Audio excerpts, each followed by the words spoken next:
ETV ప్రేక్షకులకి నమస్కారం. Triple detergent soap శుభమస్తు కార్యక్రమానికి స్వాగతం. ఈనాడు శుభమస్తు కార్యక్రమంలోని గ్రహఫల మాంసంలో గ్రహాల యొక్క స్థితిగతులు, వాటి యొక్క శుభాశుభ ఫలితాల గురించి పరిశీలిద్దాం. అలాగే ఈరోజు 12 రాసుల వారికి ఏ సంఖ్యలు కలిసి వస్తాయి, రంగుల యొక్క దిక్కుల యొక్క ప్రాధాన్యత, ఏ దేవతల్ని పూజించాలి, ఏ కార్యక్రమాలు ఏ రాసుల వారు చేపట్టాలి అనేటువంటి అంశాలతో పాటు శ్రీ షిరిడి సాయిబాబా మొదటిసారి షిరిడీలోకి ఎప్పుడు అడుగు పెట్టారు, ఆయన ఆధ్యాత్మిక తత్వాలు ఏమిటో ఈనాటి ఆంతర్యంలో పరిశీలిద్దాం. శ్రీ నందననామ సంవత్సరం ఫాల్గుణ మాసం, ఉత్తరాయణం, శిశిర ఋతువు. ఈరోజు ఫాల్గుణ బహుళ పాడ్యమి, పునఃప్రయత్నాలకి మాత్రమే పనికి వస్తుంది. వారం లక్ష్మీ వారం లేదా గురువారం. ఈ గురువారం నాడు చేపట్టేటువంటి మహాలక్ష్మి పూజలు ఆర్థికపరమైనటువంటి పుష్టిని కలిగిస్తాయి.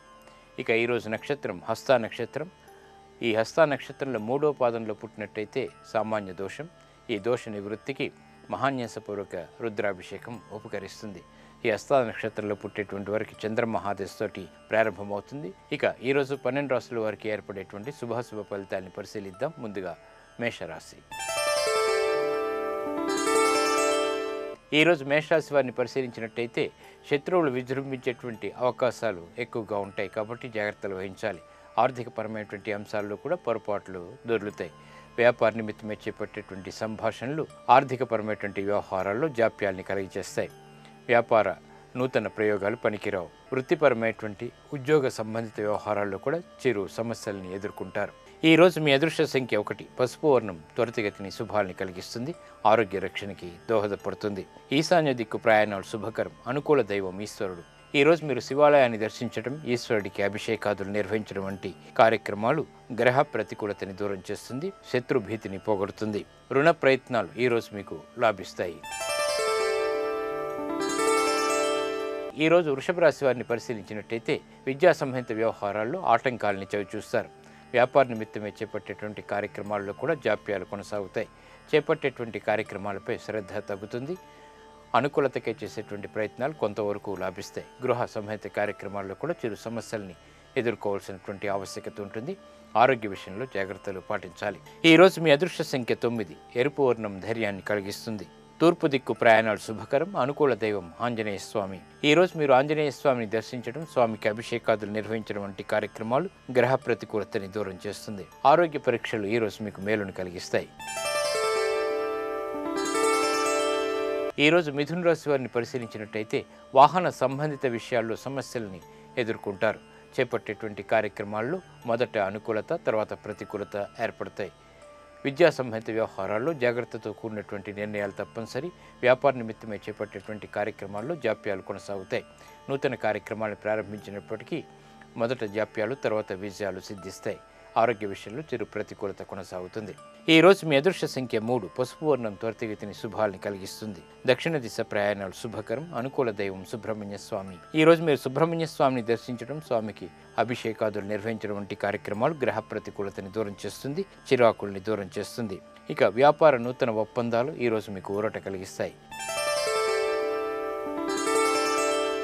ఈరోజు కర్కాటక రాశి వారిని పరిశీలించినట్టయితే ప్రయాణాల్లో ఆశించినటువంటి ప్రయోజనాలు దగ్గరవుతాయి.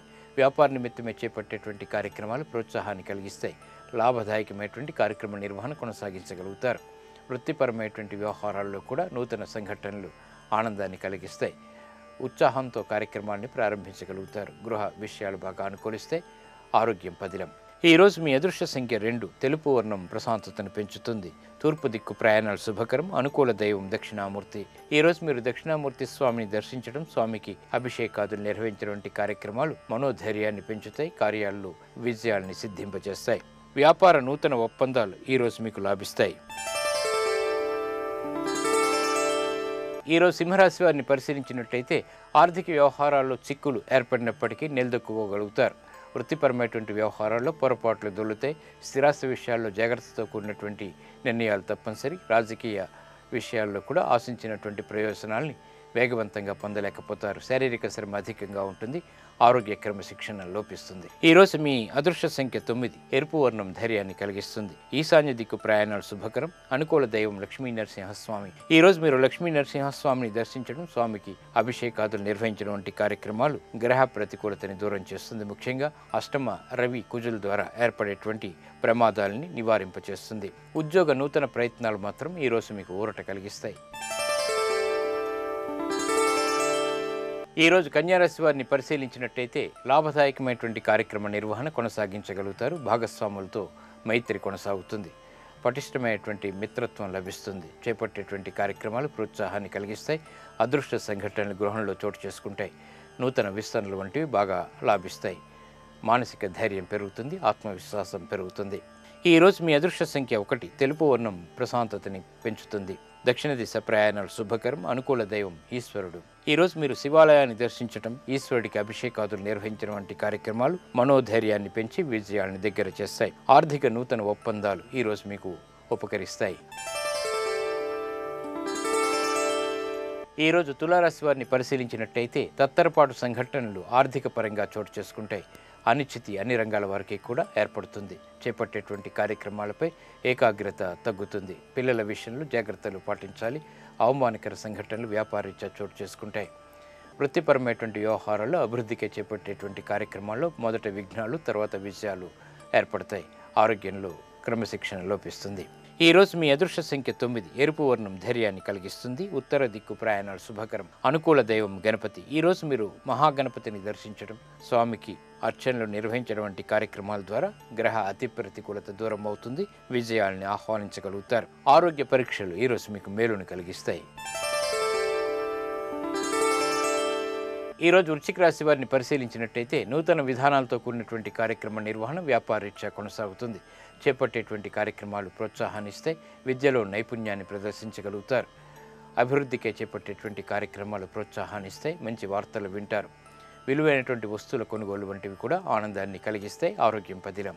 ఈరోజు మీ అదృష్ట సంఖ్య 1. పసుపు వర్ణం త్వరితగతిని శుభాల్ని కలిగిస్తుంది. ఈశాన్య దిక్కు ప్రయాణాలు శుభకరం. అనుకూల దైవం శ్రీ మహావిష్ణువు. ఈరోజు మీరు మహావిష్ణువుని దర్శించడం, విష్ణు సహస్రనామ పారాయణ పఠించడం లేదా వినటం వంటి కార్యక్రమాలు ఏలినట్స్ యొక్క దోషాన్ని దూరం చేస్తుంది. విజయాన్ని దగ్గర చేస్తుంది. వ్యాపార ప్రయత్నాలు ఈరోజు మీకు బాగా లాభిస్తాయి. ఈరోజు ధనుస్సు రాశి వారిని పరిశీలించినట్టయితే వ్యాపార విజయాలు చేజిక్కించుకోగలుగుతారు. ఆర్థికపరమైనటువంటి అంశాలు బాగా కలిసి వస్తాయి. విలువైనటువంటి సమాచారం ద్వారా విజయాలు చేజిక్కించుకోగలుగుతారు. గృహ ఉపయోగ కార్యక్రమాల్ని చకచకా పూర్తి చేయగలుగుతారు. ఆనందకర వాతావరణం అన్ని రంగాల వారికి కూడా ఏర్పడుతుంది. విదేశీ సంబంధిత వ్యవహారాలు బాగా లాభిస్తాయి.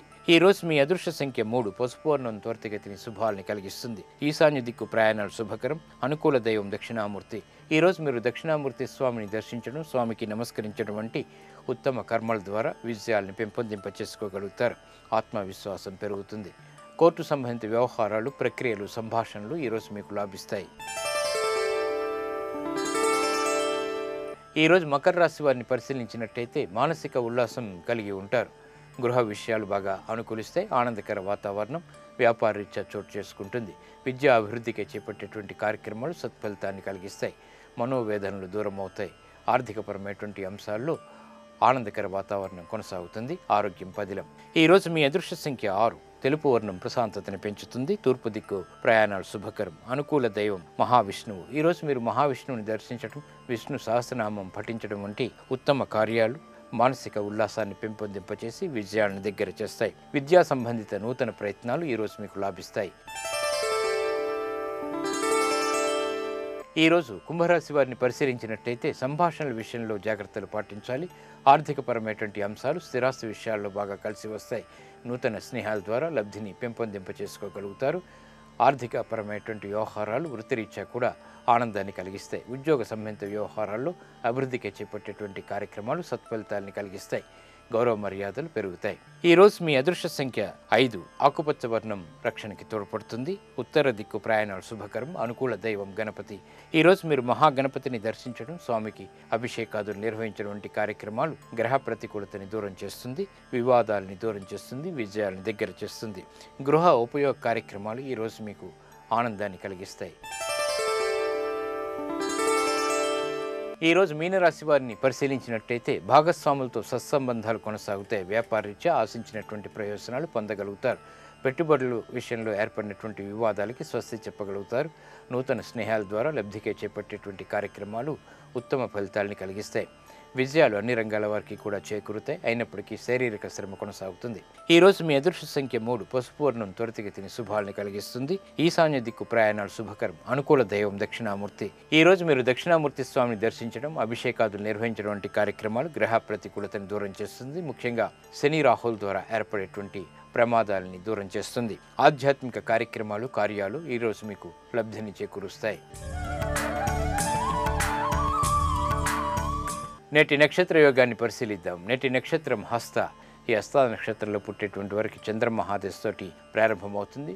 ఈ హస్త నక్షత్రంలో చేపట్టేటువంటి ఆధ్యాత్మిక కార్యక్రమాలు చంద్రుడి ద్వారా ఏర్పడేటువంటి అతి ప్రతికూలతని దూరం చేస్తుంది. ముఖ్యంగా చంద్రుడు కన్యారాశిలో హస్త నక్షత్రంలో ఉన్నప్పుడు ఆ దశ అంతర్దశల్లో విపరీతమైనటువంటి మానసిక పీడని కలిగించడంలో చాలా సమర్థుడు. కాబట్టి ఈ దోష నివృత్తికి హస్త నక్షత్రంలో చేపట్టేటువంటి అన్నదానం, వస్త్రదానం బాగా ఉపకరిస్తాయి. ఈ హస్త నక్షత్రంలో ప్రయాణాలు కొంతవరకు విజయాలను తెచ్చిపెడతాయి. ఈ హస్త నక్షత్రం వివాహ విషయంలో పరిశీలించినప్పుడు ఇది వధూవరులకి పెద్దగా అనుకూలించదు.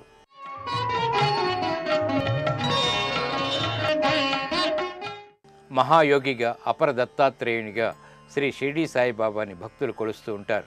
శ్రీ షిరిడి సాయిబాబా యొక్క పుట్టు పూర్వోత్తరాలు ఏమిటి, అవతార రహస్యాలేమిటో పరిశీలిద్దాం.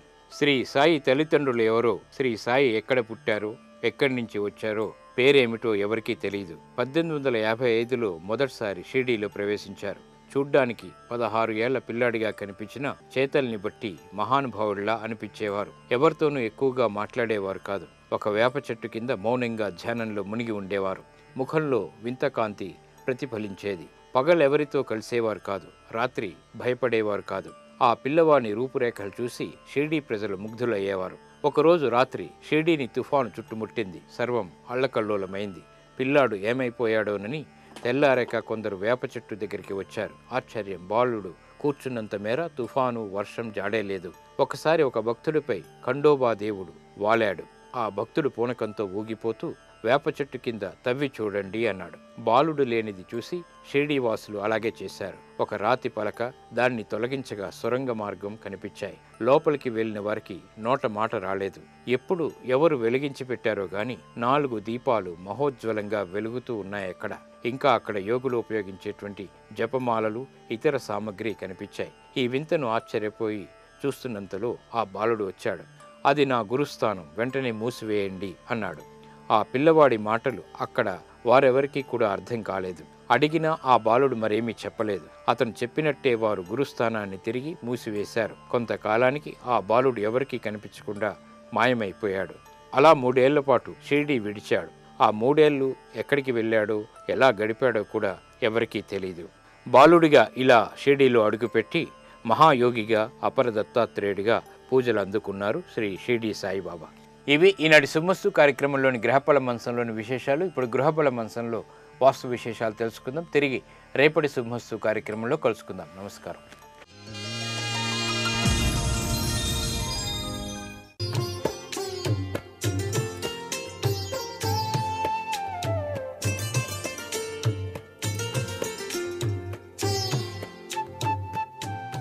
ట్రిపుల్ ఎక్స్ డిటర్జెంట్ సోప్ శుభమస్తు కార్యక్రమంలో గృహ బలం అంశానికి స్వాగతం.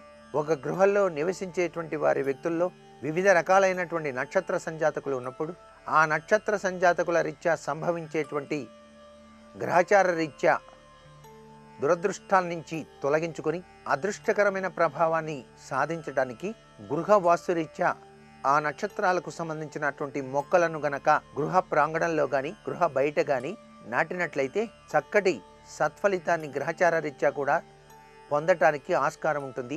వాస్తురీత్యా కూడాను సంకల్ప సిద్ధులు నెరవేరటానికి ఆస్కారాలు అధికంగా ఉంటాయన్నది శాస్త్రం. చిత్త, మూల నక్షత్ర సంజాతకులు తప్పనిసరిగా పరమేశ్వరునికి ప్రీతివంతమైనటువంటి బిల్వ వృక్షాన్ని పూజించాలి. మారేడు చెట్టు సాక్షాత్తు పరమేశ్వరుని అనుగ్రహం చేత లక్ష్మీ స్వరూపంగా దివి నుంచి భువికి వచ్చింది కాబట్టి నిత్యం కూడా ఈ నక్షత్ర జాతకులు గనక మారేడు చెట్టును గనక పూజ చేసినట్లయితే సత్ఫలితాన్ని పొందటానికి ఆస్కారం ఉంది. మారేడు చెట్టు గృహంలో ఈశాన్య మూల కూడాను నాటవచ్చు, తప్పులేదు. కారణం ఈశాన్యాధిపతి పరమేశ్వరుడు కాబట్టి మారేడు దళం ఆయనకి అత్యంత ప్రీతివంతమైంది కాబట్టి అది కుదరని పక్షాన వాయువ్యంలో కానీ లేక పడమర దిశలో కానీ మారేడు చెట్లను నాటటంలో తప్పు లేదు. ఈ మారేడు చెట్టుకి ప్రదక్షిణ చేసినట్లయితే విశిష్టవంతమైన శుభ తత్వ ప్రభావాలు తప్పనిసరిగా అందరికీ కూడా కలుగుతాయి. మీ ఇంటి వద్ద మారేడు చెట్టు కనుక లేకపోయినట్లయితే శివాలయానికి వెళ్ళైనా సరే ఒక చెంబెడు నీళ్లు పోసి ఆ మారేడు చెట్టు చుట్టూతా ప్రదక్షిణాలు కనుక నిర్వహించినట్లయితే తప్పనిసరిగా శుభ తత్వాన్ని కలుగ చేస్తుంది అని చెప్పడంలో ఏమాత్రం సందేహం లేదు. ఇక స్వాతి నక్షత్ర సంజాతకులు మద్ది చెట్టు అని చెప్పేసి ఉంటుంది. దీనికే అర్జున వృక్షం అని చెప్పేసి కూడా అంటాం. మద్ది వృక్షాన్ని సేవించాలి. ఇది గనక వీలు కాకపోతే మద్ది బెరడైనా సరే తప్పనిసరిగా తమ ఇంటిలో ఉంచుకోవటం మంచిది. మద్ది బెరడు తెచ్చుకొని తాము నిత్యం ఉపయోగించే పర్సులు అయినా సరే పెట్టుకోవచ్చు. అలా ఉంచుకున్నట్లయితే సర్వే సర్వత్రా ఆ గ్రహచార రీత్యా సంభవించే దుష్పరిమాణాల నుంచి బయటపడటానికి ఆస్కారం ఉంటుంది. జ్యేష్ఠ నక్షత్ర సంజాతకులు వేప చెట్టుని పూజించాలి. వేప సాక్షాత్తు గ్రామదేవతా స్వరూపంలో విరాజిల్లుతోంది. అందుచేత వేప చెట్టుకు నీరు పోయాలి. జ్యేష్ఠ నక్షత్ర సంజాతకులు రోజు ఆ వేప కొమ్మను నమస్కారం చేసినా చాలు. ఆదివారం నాడు మాత్రం నువ్వులు, చక్కెర వేప చెట్టు మొదట్లో వేయటం జ్యేష్ఠ నక్షత్ర సంజాతకులకు చక్కటి యోగవంతమైన ప్రభావాన్ని కలిగిస్తుంది. పూర్వాషాఢ శ్రవణ నక్షత్ర జాతకులు జిల్లేడు చెట్టును సేవించాలి. బుధవారం నాడు పూజ గనక చేసినట్లయితే అధిక ధనప్రదం కూడా లభ్యపడుతుంది. తెల్ల జిల్లేడు చెట్టు గనక మీరు కుండీలో పెంచేటైతే తప్పనిసరిగా ఆ చెట్టును వాయవ్యంలో కానీ పడమరలో కానీ నైరుతిలో కానీ ఉంచుకోవచ్చు. ఉత్తరాషాఢ నక్షత్ర జాతకులు కడిమి వృక్షం, దీన్నే కదంబ వృక్షము అని చెప్పేసి అంటారు. ఈ వృక్షానికి నీరు పోసినట్టయితే సత్ఫలితాన్ని పొందవచ్చు. ధనిష్ఠ నక్షత్ర జాతకులు కొబ్బరి చెట్టును పూజించడం శుభం. ప్రతి ఇంట్లో కూడా కొబ్బరి చెట్లు పెంచేటువంటి లక్షణం ఉంది. కొబ్బరి చెట్లు దక్షిణం వైపు కనుక పెంచినట్లయితే చాలా మంచిది. ఎత్తుగా పెరుగుతాయి కాబట్టి దక్షిణంలో బరువుగా ఉండటం, ఎత్తుగా ఉండటం సర్వే సర్వత్రా కూడా శుభదాయకం. ఇంటి ముంగిట గనక పెంచేటైతే వేదాదోషం లేకుండా కొబ్బరి చెట్లు నాటడం అనేది వాస్తుశాస్త్రంలో ముఖ్యమైనటువంటి విశేషం. అలాగే ధనిష్ఠ నక్షత్ర జాతకులు ఇలా కొబ్బరి చెట్టును పూజించేటువంటి విధానంలో పూజాగృహంలో కొబ్బరికాయను ఉంచి పూజ చేయటం చాలా మంచిది. ఏకాక్షి నారికేళం అని చెప్పేసి దొరుకుతూ ఉంటుంది. అది సాక్షాత్తు లక్ష్మీ స్వరూపం. ఆ ఏకాక్షి నారికేళాన్ని పూజా మందిరంలో ఉంచుకొని గనక నిత్యం గనక లక్ష్మీదేవిని అష్టోత్తరం గనక చేసినట్లయితే ఈ నక్షత్ర జాతకులకు చాలా గొప్ప యోగం పడుతుంది అని చెప్పవచ్చు. శతభిష నక్షత్రం, ఈ నక్షత్రంలో జన్మించినటువంటి వాళ్ళు వాస్తుశాస్త్ర రీత్యా కానివ్వండి, వారి యొక్క నక్షత్ర రీత్యా కానివ్వండి, మామిడి చెట్టును మాత్రం పూజ చేయాలి. మామిడి చెట్టు చాలా పవిత్రవంతమైనది. వీరికి ధనధాన్య వృద్ధిని కూడా కలిగింపజేస్తుంది. మామిడి ఆకుల తోరణం ఈ నక్షత్ర జాతకులు గనక తమ ఇంటికి గనక ఎప్పుడూ కూడా కట్టేటువంటి ఏర్పాటు గనక చేసుకున్నట్లయితే సర్వే సర్వత్రా శుభాన్ని చేకూర్చవచ్చు. ఇంటిలో పూజా మందిరంలో కలశంలో నీళ్లు పోసి మామిడి ఆకులు ఉంచి ఒక కొబ్బరికాయ ఉంచి నిత్యం కలశ పూజ గనక ఆచరించినట్లయితే సర్వే సర్వత్రా శుభదాయకవంతమైన ప్రభావంతో జీవితాన్ని గడుపుతారు. పూర్వాభాద్ర నక్షత్ర సంజాతకులు కదంబ వృక్షాన్ని అక్షతలతో పూజ చేసినట్లయితే విశిష్టవంతమైన అదృష్టాన్ని పొందుతారు. ఉత్తరాభాద్ర నక్షత్రంలో జన్మించిన వారు గోరింట చెట్టును అక్షతలతో పూజ చేయాలి. గోరింట చెట్టు ఇంటిలో నైరుతి మూల ఉండటం శ్రేయోదాయకమే. గోరింటాకును కేవలం మహిళలకే ఉపయోగించాలని ఎక్కడా లేదు. పురుషులు సైతం కూడా గోరింటాకును పెట్టుకోవచ్చు. ఏ వ్యక్తి అయితే గోరింటాకును పెట్టుకుంటారో వారికి కార్య సాఫల్యత సిద్ధిస్తుంది. కుజదోష ప్రభావం నుంచి బయటపడటానికి కూడా ఆస్కారం అధికంగా ఉంది అని శాస్త్రం. రేవతి నక్షత్ర జాతకులు రేగు చెట్టుకు నీరు పోసి పూజ చేయాలి.